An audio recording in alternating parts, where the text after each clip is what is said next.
big thanks to Colin and the GCL for having me here today. So, my name is Rosie Aikenhead. Thanks very much for the introduction. I work for Yelp, but I wanted to start by my Friday night. So I was, as you do, I was there with a couple of friends, having a couple of glasses of wine. They said, "Oh, Rosie, what are you doing this weekend?" I said, "Well, I'm going to Nottingham and I'm speaking at a dry cleaning conference." Deadpan. All four of them, silence. And the first one goes, "Sorry, but what do you know about dry cleaning? You can't even iron." And I said, "Yeah, okay, fair." I get my housemate to do my ironing for me. The next one, then the kind of penny drops. And one of them goes, "Oh my God, I've got candle wax on my jumper, my wool jumper. Can you ask someone? Like, ask someone how I can fix it." And then this whole stream of suggestions come in, like, "Oh, and I've got this, and I spilled oil on this. So if you could ask about that." I said, "No, I'm not sure that's quite the way we're going, ladies." And then they start to talk a little bit about their experiences with dry cleaners. Some good, some bad. One of them was like, "Oh, and I put this thing in and it came back completely different shape, completely different color." And then, one of the others is like, "Well, I love my dry cleaner. They've never done me any wrong. I'm always taking stuff into them. I get way more stuff dry cleaned than I should just because they do a really good job, much better than me." And so with that in mind, I think that ties in quite well to why Yelp's important to dry cleaners. I realize it's not going to be super relevant to everybody. This is aimed more at the operators, people who are selling directly to consumers. But online reviews are important because people are not just talking about dry cleaning companies face to face. They're not coming in and saying, "Hey, you did this right," or "You did this wrong." They're talking about it online. And that might be by email to you, if you're lucky, or it also could be on an online review site, it could be on Facebook, it could be on Twitter. So it's just a fact. And why is it important for dry cleaning brands? Well, dry cleaning brands are dealing with, I would say, particularly for females, their second favorite thing. So that's after your haircut, where the hairdressers get sprung, that's your clothes. So if something goes right or wrong, there's a good chance that they're going to talk about it online. So what I wanted to do today was just talk through a little bit about the basics of how online reviews work, some statistics about how laundry and cleaning fits into that, and then some of the free tools that you can use to monitor it. So I always say, when people say, "Well, what is Yelp?" I think when I got the introduction, people were like, maybe sort of heard of it, like I'm not quite sure why. It exists to do one thing only, and that's connect consumers with great local businesses. It's not just laundry and cleaning, it's also restaurants, it's bars, it's dentists, it's doctors, and everything else in between. If you think about the kind of businesses that you might find in a standard town or on an average high street, those are the kind of businesses that we're talking about. So how does it look for us at the minute? Well, we started in 2004, and you've seen that the amount of people that we've got coming to the site has just grown massively. It's on an upward curve. And so is the number of reviews that people are writing. So why is that? Well, presumably, first and foremost, because of this. So I like this slide because it makes me feel a little nostalgic, but I don't know about anybody else. When I was growing up, my mum would buy stuff that she's seen on TV. TV advertising was huge. Wouldn't even think about that so much now. Everyone just turns to YouTube when they want to watch a particular video. I used to be surrounded by like 25 encyclopedias for my homework. Not so much now. Everybody just turns to Google, Wikipedia, for example. Classifieds, if we need to sell an old bike or an old book, it was going to be the local paper, but now it's Gumtree or maybe Craigslist in the States.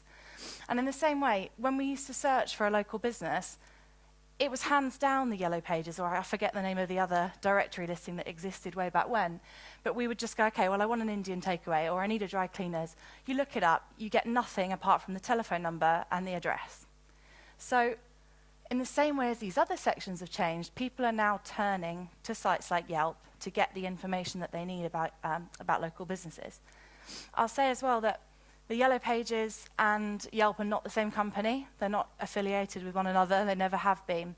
And there's a couple of reasons why. The Yellow Pages, even if you're on Yelp.com, it gives you pretty much a standard, basic business info. So it gives you maybe their address, their telephone number, occasionally a website. That's whether it's in print or on the website. But what Yelp does is it shows people a whole variety of different information about a business and makes them have a better choice of who they're going to go with. So, on to the nitty-gritty. Cleaners and launderers on Yelp. Well, how do we look? I wanted to look first at the industry, and I don't know if anybody has a more recent report, so you can shout me out if you do. But I found this government report called Skillfast. It's so small I can't even read it, which was printed in 2010. And it said that the textile service industry, which includes dry cleaners and it includes tailors as well, it contributes 1.1 billion to the UK economy each year. And there are 13,000 enterprises in this business. And what amazed me about that is 11,000 of them are sole traders. Generally, they're considered small businesses, even though it's not a small business if you're up to 250 people. And that's interesting for us because I know I live in Surrey Quays, a not particularly exciting or particularly nice part of London. And I can walk down my street and I think I have 3 or 4 dry cleaners. So how do I choose which one to go to? I walk past all of them when I walk to the tube every day. So helping consumers get the information that they need to choose a certain dry cleaner over another is pretty crucial. So we did this study, internal study with Nielsen at Yelp, which showed which sectors people were reviewing. So we found, of course, restaurants. People love to talk about food, beauty and spa, like I said about haircuts before. And then you see home, local services and professional services. Now, these 2 categories actually both fit the bill when it comes to laundry businesses. And you can see here 57 and 51% respectively of all people on Yelp from the sample that we took have searched for those type of businesses before. So that's over 1 in 2, depending on which category you're in. And why is that special? Like, great, they're looking for a business. That doesn't really tell you that much. But we found that 82% of people that come onto our site are looking for a product or a service. That means they're looking for a dry cleaner, they're finding one, and then they're going off and they're handing in their clothes or they're using that business. So someone asked me after this, they were like, yeah, but how quickly do they do it? How do you actually track that? And I'm going to show you how we track that a bit later on. But what you'll see here is that 90 or close to 90% of people are making a purchase within a week. So that's, and most of them actually I think within a few days or within a day. That's because generally when people are looking for a business like a dry cleaner, it's a quick thing. It's like, I need this particular service, I'm going to get my stuff, look it up, and off I go. I just wanted to flick onto mobile because I find a lot of businesses are like, I don't know what to do in mobile. Like, everyone's telling me I've got to have a mobile website and I've got to do this and I've got to do that. And I think there's some truths in that, but also really you have to figure out what's showing on the major search engines. Is it sites like Yelp coming up before your own website?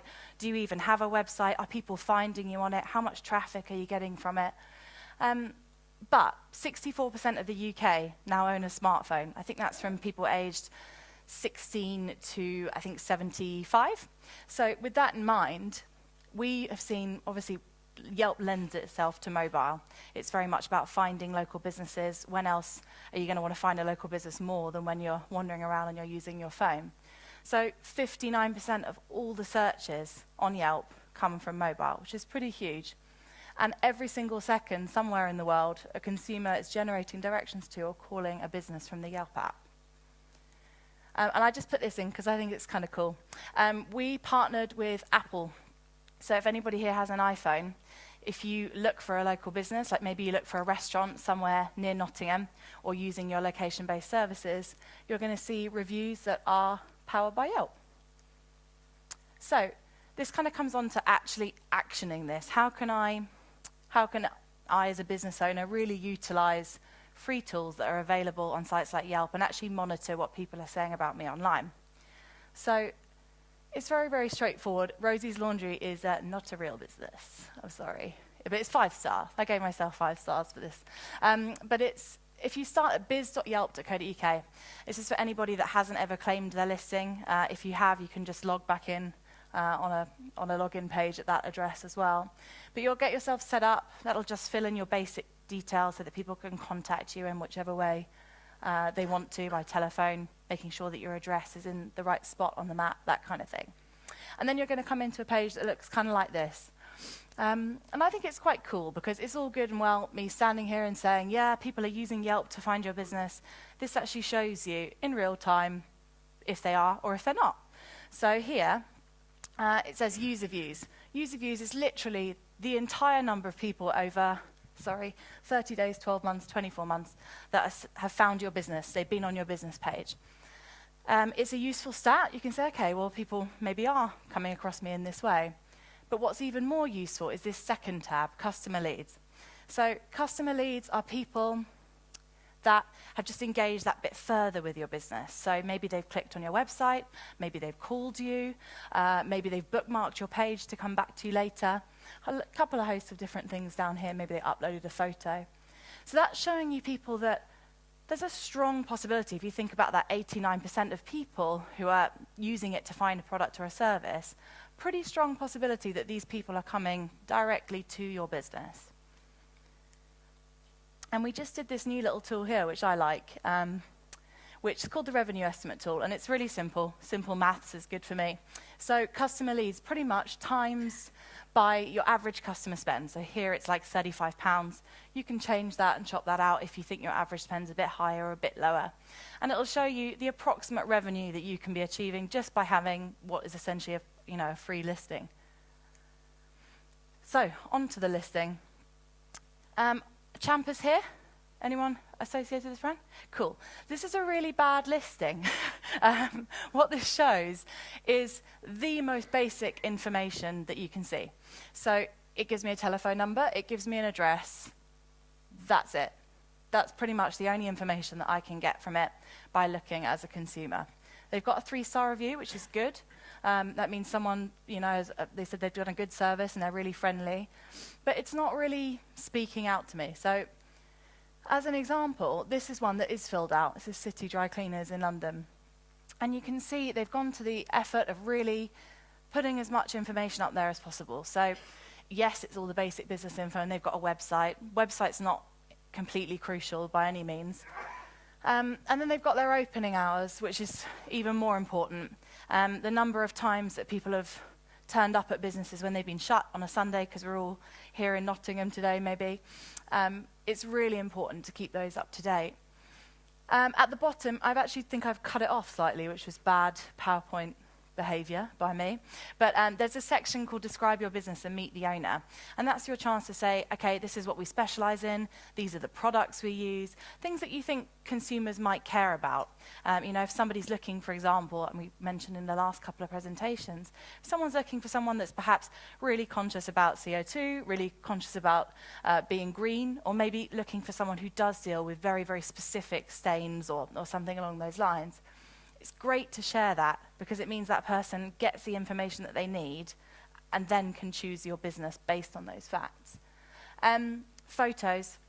We found, just looking at the difference between that and that, we found that photos make a massive difference as to how much time people spend on your page. And time means they're engaged and there's a higher chance that they're going to choose your business. So upload as many photos as you want. Always put the best ones first, the ones that sell your product the best, so to speak. Now, responding to reviews, I was talking to a couple of guys out in the lunch break just now, and they said, well, not the lunch break, well, we're all thinking about lunch, about responding to reviews. So, you guys would be familiar with TripAdvisor and how that works for hotels. Maybe you've written a review there, and someone's responded to you underneath and said, thanks very much, I'm sorry you didn't like X, Y, Z. The same thing applies on Yelp, and it applies for local businesses. So you have the option to respond privately or publicly. Privately is kind of like an email, one-on-one. You can email them saying, I'm sorry that you didn't have a great experience, but I'm just trying to find out a bit more information. Perhaps you could let me know about this and we can talk about it on the phone. So it's a really good way to get a conversation started with someone. Also nice to say thank you if you don't want to kind of brash about it publicly. The public comment is, as you'd guess, it goes onto your page. So if this person here has written a review, 2 stars, and the comment that you write down here is going to show on your business listing underneath that review. It's really, really powerful because it means that maybe you've got a negative review. hey ho, you've also got 10 positive reviews to go with it. But what it does show you, and it shows other consumers, is that you've bothered to interact with that customer. You've tried to fix something that wasn't right, or something, even just the fact that you're pleased that they came. 2-star, 3-star, 4-star, 5-star. I always say, respond to every single review, privately, publicly, because it just shows that person that you care about their business. You'd do it in person. If someone called you and was like, I love you guys, you've done a great job, you'd always say thank you very much, I really appreciate that. And online, it really works in exactly the same way. So I mentioned mobile, and perhaps thinking about why mobile is or isn't important for dry cleaners. But when we think about the amount of traffic and people searching for businesses like dry cleaners and launderers, the check-in offer only works on the app. I don't know if anybody, I think not many people knew Yelp, so I guess you guys haven't got the app, but basically it looks something like this. So this is Kat. She's written quite a lot of reviews. She can use her Yelp app to check in at a business. Like, I'm actually here, I'm standing at your counter, and I'm showing my network of friends on Yelp that this is where I am. So that gives the business a chance to do a little free incentive. If they want to, you don't have to by any means. And you can give them a little kickback. So if she goes to this cafe, she might get like a little free small coffee or tea in return. Seen people do a whole variety of different things. There's not much, you're not fixed by what you can do. I've seen people do free hugs, which was interesting. But also people do, 2-for-1s or discounts. And it can be for a very short period of time. If you find you have 40 people walking through the door waving their phone, you can turn it off in real time. So it's a nice way to say to people that are searching, let's say, again, me in Surrey Quays, I'm like, I want a dry cleaners, which one do I go to? Well, there's one that has a check-in offer. And what are they offering me at that particular time? So it's a good way to kind of incentivize new people, but also reward loyal customers that come back time and time again. So this is one thing that I come up against quite a lot. Letting people know that you're a dry cleaners that's on Yelp is great news. Showing it in your window makes them go, oh, I can write a review about this place, or oh, I can check in. Letting them know if they say, you guys are providing me great customer service, what can we do for you? Say, yeah, well, we're on Yelp. But I always suggest not asking for reviews. Asking for reviews is really dangerous territory. 2 reasons. Firstly, consumers hate it. So when you go up to someone, you say, well, if you've had a really nice time, write me a review. That kind of thing happens. They get very panicked and worried. And also, it kind of impacts on the experience that they've had.